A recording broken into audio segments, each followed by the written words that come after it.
जय माता दी।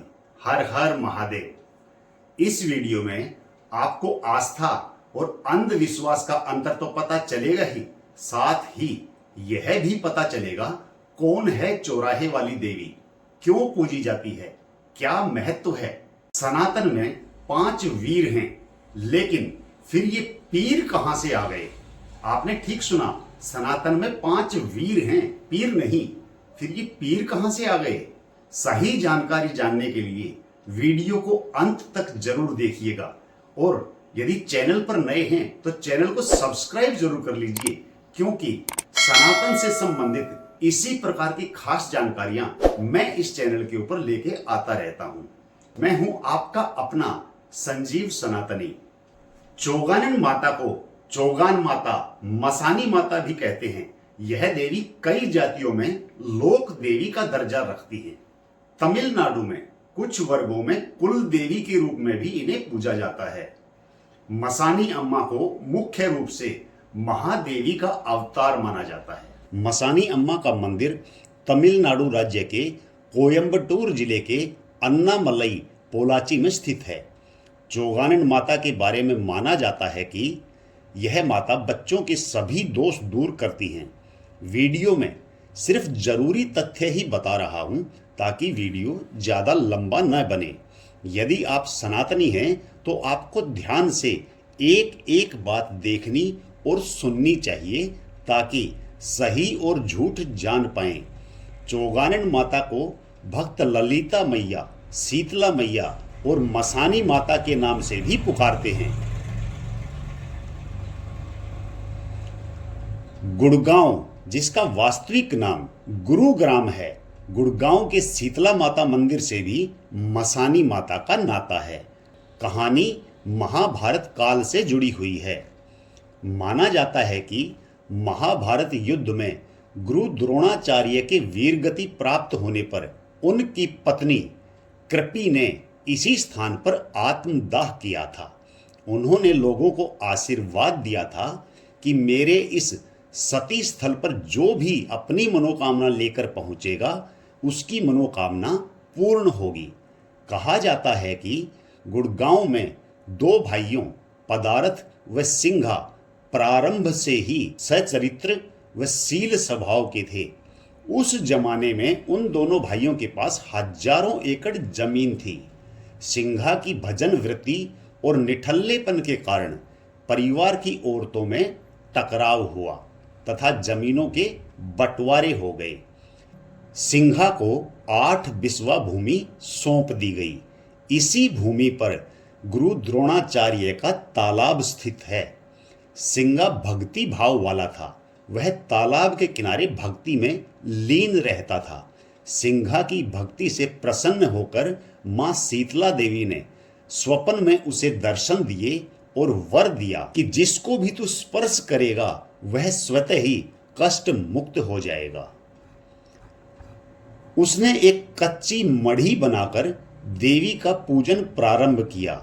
एक दिन तालाब की मिट्टी उठाते समय सिंघा को वह मूर्ति मिल गई, जिसे मुगलों ने प्राचीन मंदिर से उठाकर तालाब में फेंक दिया था, जिसे उसने मढ़ी में स्थापित कर दिया। यही बाद में माता शीतला देवी का मंदिर कहलाया। मुगल काल में हिंदू मंदिरों व मूर्तियों को कुछ कट्टरपंथी बादशाह तालाबों में फेंक दिया करते थे। इसी भय से सूर्यास्त होने पर पुजारी मूर्ति को उठाकर अपने घर ले जाते रहे तथा सूर्योदय से पूर्व मूर्ति को स्नान इत्यादि करा के मंदिर में ले आया करते थे। चौगान या चौक की शक्ति का आशीर्वाद भगवान कृष्ण ने माता शीतला को दिया था। जब भी भगवान कृष्ण गुरुग्राम आते, तब माता शीतला उनका अतिथि सत्कार करती थी और पूज्य के रूप में मान भी देती थी। उनके आने वाले मार्ग को साधिका की तरह निहारती रहती थी। गुरुग्राम की किस राह से वे आएंगे, इस शंका में वह हर मार्ग को देखती, ताकि भगवान कृष्ण के प्रथम दर्शन कर पाए। उनकी इस श्रद्धा को देखकर भगवान कृष्ण ने माता शीतला को चौक की शक्ति का आशीर्वाद दिया था, ताकि देवी शीतला को पहले ही आभास हो जाए कि कृष्ण जी किस दिशा से आ रहे हैं। जब मां के भक्त सिंघा को लोग पूजने लगे, सिंघा की कीर्ति जगत में फैलने लगी, तब मां शीतला ने सिंघा को साक्षात दर्शन दिए और वर मांगने को कहा। तब सिंघा ने मां शीतला से अपने नाम को अमर होने का वरदान मांगा। मां शीतला जानती थी नाम अमर उसी का होता है जो जगत में हो ही नहीं। तब मां शीतला ने सिंघा से एक बार फिर विचार करने को कहा, पर सिंघा जिद पर अड़ा रहा। तब शीतला देवी ने मैदान, कल्लर, घर के स्थानों में पूजे जाने वाली शक्ति, 7 देवियां आवड़, गुलो, कुली, रेपली, आछो, चंचिक, लदी और मसानी मां के रूप में बुलाया और सिंघा के वरदान को पूरा किया। मैदान, कल्लर, घर के थानों में पूजने वाली शक्तियां उस समय तामसिक पूजा विधि से पूजी जाती थी। अधिकतर साधक उन्हें मदिरा, बकरे की बलि लगाते थे। शीतला माता पूरी सात्विक हैं, मसानी माता पूरी तामसिक हैं। इसलिए इनकी जो स्थापना की गई उसमें सात्विक और तामसिक दोनों ही पूजा विधि रखी गई। मठ में सात्विक और चौक पर तामसिक। मुगल काल में हिंदू मंदिरों से मूर्तियों को कुछ कट्टरपंथी बादशाह तालाबों में फिकवा दिया करते थे। इसी कारण भोग में बकरे की जगह सूअर की बलि दी जाने लगी। सूअर और शराब का भोग लगने मात्र से मुगल काल के कट्टरपंथी बादशाहों की मंदिर में पांव रखने की हिम्मत नहीं हुई और भविष्य में भी नहीं होगी। सात्विक भक्त साधना पूर्ण होने पर खीर, हलवे, मीठे पकवान आदि का भोग लगाते हैं। तामसिक भक्त मदिरा, बकरे, सूअर आदि की बलि लगाते हैं। सिद्धियां दोनों साधकों को ही प्राप्त होती हैं। चौकी में मसानी थान की सेवा में 5 वीरों की साधना को प्रधानता दी गई है। इन वीरों में जहां जाहर वीर और हनुमान वीर सात्विक हैं, वहीं नरसिंह, भैरव वीर और अघोरी वीर तामसिक हैं। सिख पंथ में भी पंच प्यारे का वर्णन है।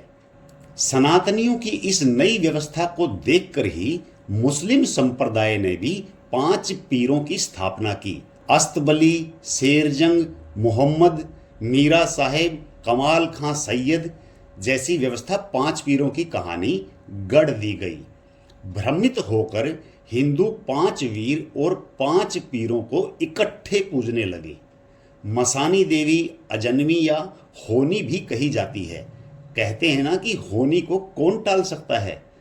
भगवान कृष्ण की योग माया का अवतार होकर भी मसानी देवी या चौगानन माता, आप जिस नाम से भी जानते हो, मां शीतला के जोड़े में ही पूजती आ रही है।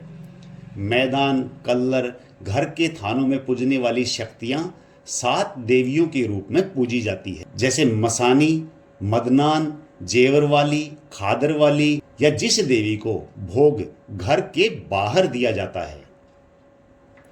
चौराहे का ज्योतिष शास्त्र में भी अत्यंत महत्व है।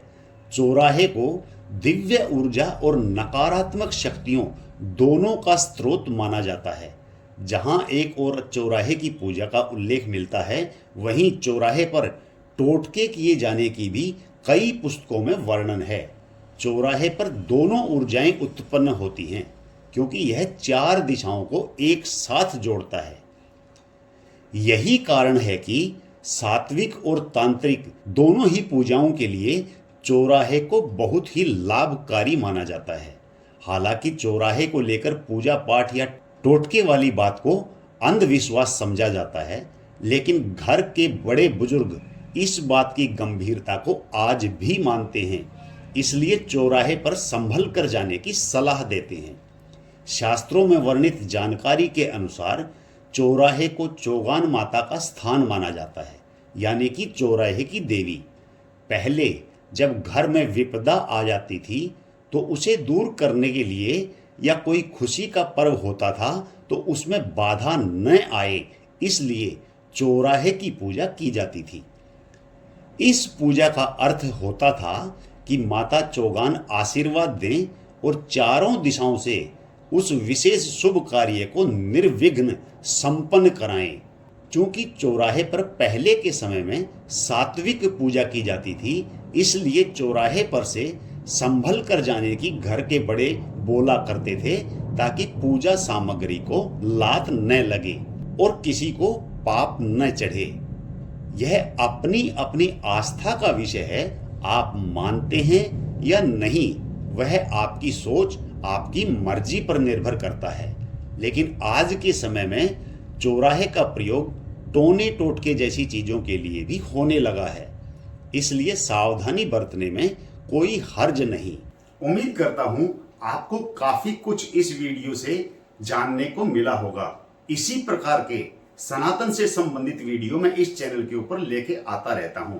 आपसे ये हाथ जोड़कर विनम्र प्रार्थना है, आप वीडियो को शेयर करके ज्यादा से ज्यादा सनातनियों तक पहुंचाएं और वीडियो पर जय माता दी कमेंट करना न भूलें। मिलते हैं जल्द किसी अगले वीडियो में, तब तक जय माता दी, हर हर महादेव।